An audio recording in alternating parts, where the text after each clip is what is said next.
आइए अभी जानते हैं फ्रेंचाइजी और बिजनेस लोन के बारे में। तो इस ट्रेनिंग में हम जानेंगे फ्रेंचाइजी या बिजनेस लोन के बारे में। हम देखेंगे लेंडिंग कार्ड, जो ये लोन दे रही है ये कंपनी, ये कौन है। इसके बाद हम देखेंगे कस्टमर के बेनिफिट्स, जो हमारे कस्टमर है जो ये लोन लेना चाहते हैं उनके बेनिफिट क्या है, उन्हें क्या इंटरेस्ट रेट मिलता है और किस तरह के कस्टमर आते हैं हमारे पास, उनकी प्रोफाइल क्या होती है। उसके अलावा हम देखेंगे कि क्या क्राइटेरिया है, एलिजिबिलिटी क्राइटेरिया जो उनका है। इसके अलावा हम जानेंगे फ्रेंचाइजी का कमीशन, यानी कि जो आपको कमीशन मिलेगा, आपके लिए जो बिजनेस पोटेंशियल है, वो सारी चीजें हम देख पाएंगे। तो ये ट्रेनिंग के अंत तक आप समझ पाएंगे बिजनेस लोन कैसे काम करता है, क्या होता है, लेंडिंग कार्ड की सर्विस कैसे काम करती है और बेनिफिट क्या है कस्टमर्स के, और आपका अर्निंग पोटेंशियल क्या है। ये सारी चीजें आप जान पाएंगे इस ट्रेनिंग के अंत तक। तो ये फ्रेंचाइजी या बिजनेस लोन होता क्या है? देखिए, हर बिजनेस को जरूरत होती है पैसों की। तो चाहे वो कैश चाहिए होता है वर्किंग के लिए, प्रोडक्शन के लिए, या सेल्स मार्केटिंग, जो भी रीजन हो, एक वर्किंग कैपिटल की जरूरत पड़ती है। किसी ना किसी समय, किसी ना किसी पॉइंट पर आकर हर कंपनी, चाहे वो छोटी हो, मीडियम हो, बड़ी हो, इन सभी कंपनीज को जरूरत पड़ती है पैसों की। ओके, तो ये जो वर्किंग कैपिटल एक कंपनी, एक बिजनेस जब भी लोन द्वारा पैसे लेते हैं अपने बिजनेस के लिए, उसी को बिजनेस लोन कहता है। ठीक है, वही लोन जब एक फ्रेंचाइजी, यानी कि आप एज अ फ्रेंचाइजी एक बिजनेस लोन ले रहे हो, उसे हम फ्रेंचाइजी लोन कहते हैं। तो ये जो सर्विस है ये प्रोवाइड की जाती है लेंडिंग कार्ड के द्वारा। तो अभी हम पहले देखेंगे लेंडिंग कार्ड के बारे में कि लेंडिंग कार्ड कौन है। देखिए, लेंडिंग कार्ड और वक्रांगी का एक टाई अप हुआ है। इस टाई अप से लेंडिंग कार्ड जो है वो फाइनेंस प्रोवाइड करती है कस्टमर्स को, बट वक्रांगी का जो अभी रोल है या इसमें जो योगदान है वो सिर्फ लीड जनरेट करना है। ओके, तो एज अ फ्रेंचाइजी आप लीड जनरेट करेंगे जिसके ऊपर लेंडिंग कार्ड एक कंपनी काम करेगी।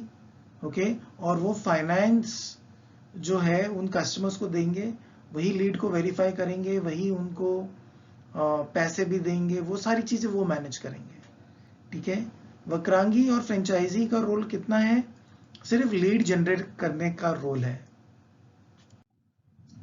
तो पहले जान लेते हैं लेंडिंग कार्ड के बारे में। अभी लेंडिंग कार्ड का मोटो है think cash, think lending card.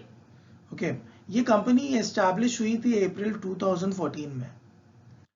अभी लेंडिंग कार्ड का जो मेन एम या ऑब्जेक्टिव जो है वो ये है कि जो हमारे इंडिया के एंटरप्रेन्योर्स है, चाहे वो स्मॉल हो, मीडियम हो या लार्ज एंटरप्रेन्योर्स हो, इन सभी को वर्किंग कैपिटल का जो फाइनेंस है वो अपने फिंगर टिप्स पे मिले, यानी कि बहुत ही आसानी से मिल जाए। ठीक है, ये है इनका मेन उद्देश्य, लक्ष्य, कि जिसके द्वारा वो अच्छी सर्विस अपने इंडियन एंटरप्रेन्योर्स को दे सकें। इसके अलावा जो है, अगर हम नंबर्स की बात करते हैं तो लेंडिंग कार्ड 1700 से भी ज्यादा सिटीज में अभी अवेलेबल है। अभी 2.5 लाख से भी ज्यादा लोन दे चुके हैं, और इसमें से मैं आपको ये बता दूं कि 50%, 50% लोन स्मॉल एंटरप्रेन्योर्स को दिए गए हैं, स्मॉल बिजनेसेस में।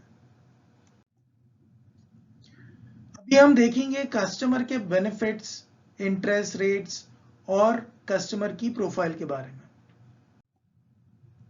तो जानते हैं कस्टमर के बेनिफिट्स। सबसे पहले देखते हैं कि हम ये किसे दे रहे हैं। देखिए, ये ऑफर हो रहा है सेल्फ एम्प्लॉयड इंडिविजुअल्स को, ठीक है, या नॉन इंडिविजुअल्स जो सपोर्ट करते हैं, मतलब जिनका बिजनेस चल रहा है। ओके, चाहे वो अकेले काम कर रहे हैं या पार्टनरशिप है या कोई बड़ी कंपनी है जिसको रिक्वायरमेंट है वर्किंग कैपिटल की, ठीक है, यानी कि एक बिजनेस को देना है, चाहे वो इंडिविजुअल प्रोप्राइटर ही क्यों ना हो। अभी लोन किस बेसिस पे देते हैं? लोन दिया जाता है करंट ईयर के ग्रोथ पर या करंट ईयर के परफॉर्मेंस पर, पुराने रिकॉर्ड्स पर नहीं कि 5 साल 10 साल कंपनी ने क्या किया, नहीं, इस साल कंपनी क्या कर रही है उसी के बेसिस पर लोन दिया जाता है। 100% ऑनलाइन प्रोसेस है, ठीक है, बहुत कम डॉक्यूमेंट्स की जरूरत पड़ती है, कोई कोलैटरल की जरूरत नहीं है, okay, reasonable rate of interest है, रेट ऑफ इंटरेस्ट ज्यादा नहीं है, बहुत कम है, और टेन्योर 3 महीने से लेके 36 महीनों तक है, ओके। तो मतलब इतना अच्छा खासा ऑप्शन है, कम से लेके ज्यादा तक का, फ्लेक्सिबल रीपेमेंट है, कन्वीनियंट है एकदम बिजनेस लोन, और इसका रेंज जैसे कि 1 लाख से लेके 50 लाख तक है। तो एक कस्टमर इसमें से जो चाहे वो अमाउंट के लिए ट्राई कर सकता है, अगर वो एलिजिबल है तो उनको उतना अमाउंट मिलेगा 1 लाख से 50 लाख तक, ठीक है। तो ये हो गए कस्टमर के बेनिफिट्स। अभी हम समझते हैं कि प्रोसेसिंग फीस और इंटरेस्ट रेट्स क्या है। देखिए, ये एक बिजनेस लोन है, अभी इसका इंटरेस्ट रेट जो है वो 18% से लेकर 27% पर एनम पर सेट है, ओके। तो अगर मैं इसकी बात करूं, अगर मैं एक पर्सनल लोन लेने भी जाऊं कहीं पर, तो वो 16% से लेके 19-20% तक जाता है, percent, okay, per annum, personal loan. यहां तो हम बिजनेस लोन की बात कर रहे हैं जो सिर्फ 18% से स्टार्ट हो रहा है और 27 तक रेंज करता है। और एक चीज आपको बता दूं, देखिए क्या होता है, बहुत सारे बिजनेस, बहुत सारी कंपनीज अभी भी छोटे पीरियड के लिए लोन लेते हैं, यानी कि 3 महीने 6 महीने, तो वो मार्केट से पैसे लेते हैं क्योंकि इतने जल्दी बैंक से पैसे मिल नहीं पाते। तो 10% महीने का इंटरेस्ट बहुत कॉमन है, ये एक्चुअली एनुअली में बहुत ही बड़ा अमाउंट हो जाता है। यहां पर तो हमारे पास 18% पर एनम है, ठीक है। प्रोसेसिंग फीस 2.5% है, जो कि एक वन टाइम फीस है, ओके, जो प्रोसेसिंग के वक्त देनी है, ऑलराइट।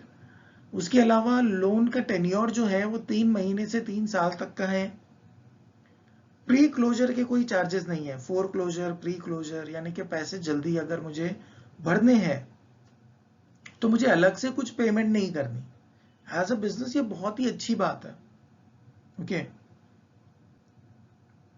इसके अलावा इसकी क्राइटेरिया बहुत सिंपल है, ओके। क्या है, कंपनी का, बिजनेस का जो अप्लाई कर रहे हैं ना, उनका टर्नओवर 8 लाख से अधिक होना चाहिए। ये बहुत ही आसान है। मैं आपको एक बात बता दूं, अगर आप एक राशन की शॉप में ही क्यों ना चले जाओ, ठीक है, टर्नओवर का मतलब होता है कि कितना बिजनेस हुआ है, प्रॉफिट की बात नहीं कर रहे हम। तो एक छोटे से छोटा शॉप भी 8 लाख रुपए का टर्नओवर पूरे साल में कर लेता है, ओके। तो इसी से आप अंदाजा लगा सकते हैं कि कितना आसान है 8 लाख का टर्नओवर रखना।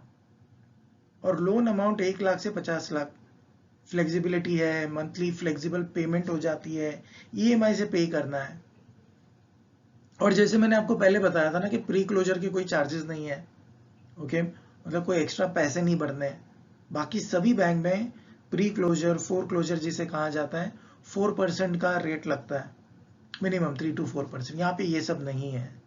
6 मंथ्स, 1 ईयर का लॉकिंग पीरियड, 9 मंथ्स का लॉकिंग पीरियड, सबका अलग होता है, ओके।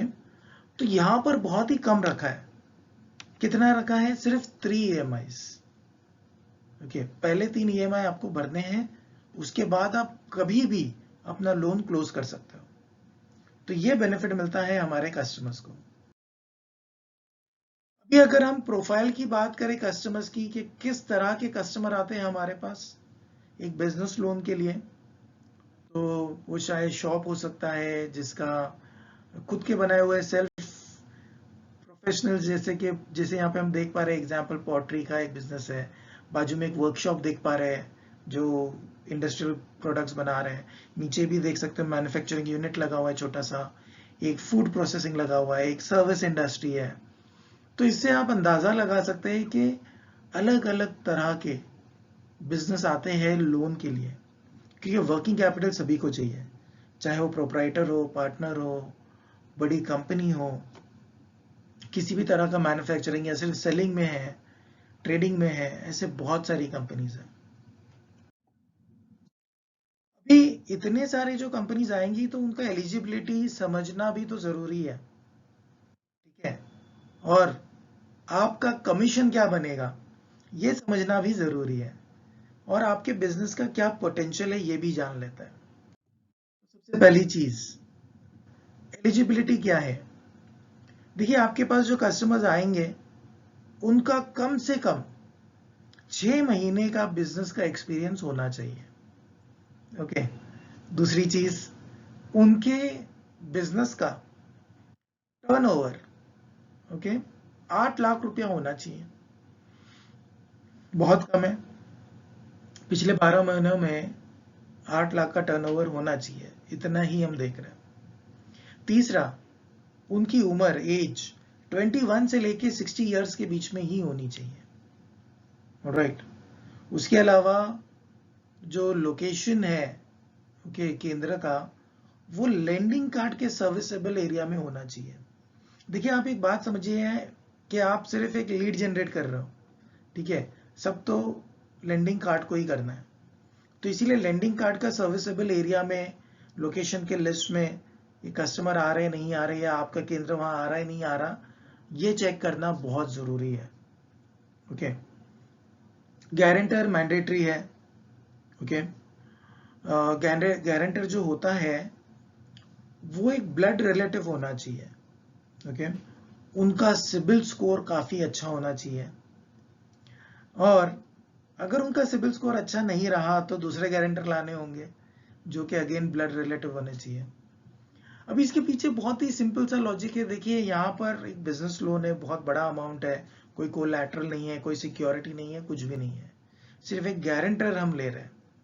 अब एक बात याद रखिए, गारंटर लायबल होता है, ओके, अगर समझिए कंपनी ने पे नहीं किया तो एक गारंटर ही एक ऐसा पर्सन होता है जो एक्चुअली जाकर पे करेगा एंड में। ओके, अभी जो ये अप्रूवल होता है ना लोन का, ओके, ये तो हो गया क्राइटेरिया, लेकिन इसके ऊपर जो भी अप्रूवल आएगा, ये अप्रूवल आता है लैंडिंग कार्ड कंपनी से, चाहे वो फ्रेंचाइजी, यानी कि आप अगर ये लोन लो एज ए फ्रेंचाइजी तो भी लैंडिंग कार्ड ही डिसाइड कर रही है, या कोई कस्टमर के लिए कीजिए उनके लिए भी वही कर रहे हैं। वक्रांगी का इसमें कोई से नहीं रहता, मतलब हम एज वक्रांगी हमारे हाथ में कुछ नहीं है, हमने सिर्फ लीड जनरेट की है और उनको दी है। अब ये उनका कॉल है कि किसे लोन दे किसे ना दे। अभी एक बहुत ही सिंपल, बहुत ही इंपॉर्टेंट चीज, आपकी कमीशन। लोन में आपकी कमीशन होती है 1.625% ऑफ डिसबर्स अमाउंट, ठीक है, यानी जो भी लोन रहेगा, ओके, जो हमारे कस्टमर ने लिया है उसका 1.625% आपको जाएगा। यानी समझिए फ्रेंचाइजी ने लिए 10 लाख रुपए, तो उसका 1.625 होता है 16,250 रुपए, ठीक है। नहीं समझिए उन्होंने 10 लाख लिए लेकिन सिर्फ 5 लाख ही डिसबर्स किए, यानी कि उन्होंने कहा कि मुझे पूरे 10 लाख की जरूरत नहीं है, आप मुझे सिर्फ 5 लाख ही दीजिए, तो सिर्फ 5 लाख डिसबर्स हुए, उनके अकाउंट में गए, उसे कहते हैं डिसबर्समेंट। अब वो 5 लाख पर जो कमीशन आपका बनेगा वो है 8,125 रुपए, ठीक है। तो इन सिंपल वर्ड्स, सरल भाषा में अगर देखें तो जो भी पैसे उनके अकाउंट में जाते हैं एज अ लोन अमाउंट, चाहे सैंक्शन ज्यादा का भी क्यों ना हो, जो डिसबर्स हुआ उनके अकाउंट में गया उसका कमीशन मिलेगा आपको, ठीक है। अभी इसके साथ में आपको एक चीज याद रखनी है, जो आपको कमीशन मिल रही है ना उसमें जीएसटी पहले ही पेड होगा, यानी कि 10 लाख रुपए में अगर आपके 16,250 रुपए बने तो वक्रांगी ने उसका जीएसटी पहले ही पे कर दिया है, ठीक है, तो आपको जीएसटी पेड अमाउंट मिलेगा। लेकिन हाँ, इस पे टीडीएस तो जरूर लगता है, okay, as per TDS rates. अभी हम लोग को देखना है कि बिजनेस आपको कैसे बनाना है, कैसे बढ़ाना है इस बिजनेस को। तो सबसे पहले होता है अवेयरनेस। आपको अवेयरनेस क्रिएट करना है, ठीक है। आपको अवेलेबिलिटी मतलब बताना है लोगों को कि आपके यहाँ पर बिजनेस लोन अवेलेबल है, जिससे कस्टमर आपके पास आना चालू हो जाए, आपके केंद्र पे आना चालू हो जाए। आपको पोस्टर्स लगाने होंगे, आप जो भी लोग अंदर आ रहे हैं कुछ और चीज़ के लिए, आपको उनको बोलना होगा बिजनेस लोन भी है अभी हमारे पास, आप ये करने आए हो, आप ये भी देख लीजिए, ये भी आपके काम का है। इसके अलावा आपको एक टारगेट रख के चलना है, ठीक है। मैं ये नहीं बोलूंगा आप 1 लीड या 2 लीड डालिए दिन में, इससे बिजनेस नहीं होता, ओके। देखिए ये जो बाजू में आप फोटो देख रहे हो ये फनल है, ओके। 150 लीड आती है, उसमें से 15 ही प्रोस्पेक्ट बनते हैं और उसमें से 6 ही क्लोज होता है, राइट। बट ये बेटर भी हो सकता है, क्योंकि जो लीड आप जनरेट कर रहे हो, अगर आपने अच्छी लीड जनरेट की है, बिजनेस है, टर्नओवर, एलिजिबिलिटी मैच हो रहा है, ठीक है, ऑटोमेटिकली आपका लीड का कन्वर्जन भी बढ़ जाएगा, ऑलराइट। क्योंकि देखिए आपके हाथ में क्या है, सिर्फ लीड बनाना, बाकी पूरा वेरिफिकेशन, डॉक्यूमेंटेशन, हर एक चीज जो होगा वो लेंडिंग कार्ड से ही होगा। तो समझते हैं आपका अर्निंग पोटेंशियल। देखिए कमीशन जो आप अर्न कर रहे हो ना, वो डायरेक्टली प्रोपोर्शनल है लोन अमाउंट के साथ, ओके। यानी 1 लाख रुपए का लोन तो 1625 रुपए का कमीशन, 10 लाख का लोन यानी कि 16,250 रुपए का कमीशन, ठीक है। आप जो है ना एवरेज 6,500 से लेके 32,500 तक कमा सकते हैं, ओके।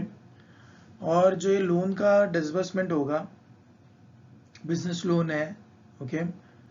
अभी आपको एक एग्जांपल देता हूँ, अगर समझो किसी ने 4-5 बिजनेस लोन ले लिए, 2-2 लाख वाले छोटे छोटे कस्टमर आ गए, 5 हो गए, तो भी 10 लाख रुपए बन गए, आपका कमीशन बना 16,000। अभी हमने यहाँ पे एक एग्जाम्पल लिखा है कि 4 बिजनेस लोन 2-2 लाख के 8 लाख हो गए, आप फिर भी कमा रहे हो 13,000, ठीक है। तो इतना सिंपल सरल है कैलकुलेशन। तो ये था एक इंट्रोडक्शन जो हमने देखा। अभी हम इसके आगे देखेंगे, जो नेक्स्ट टॉपिक है उसमें हम जानेंगे इसका प्रोसेस, ओके, और इसके स्टेप्स क्या होता है।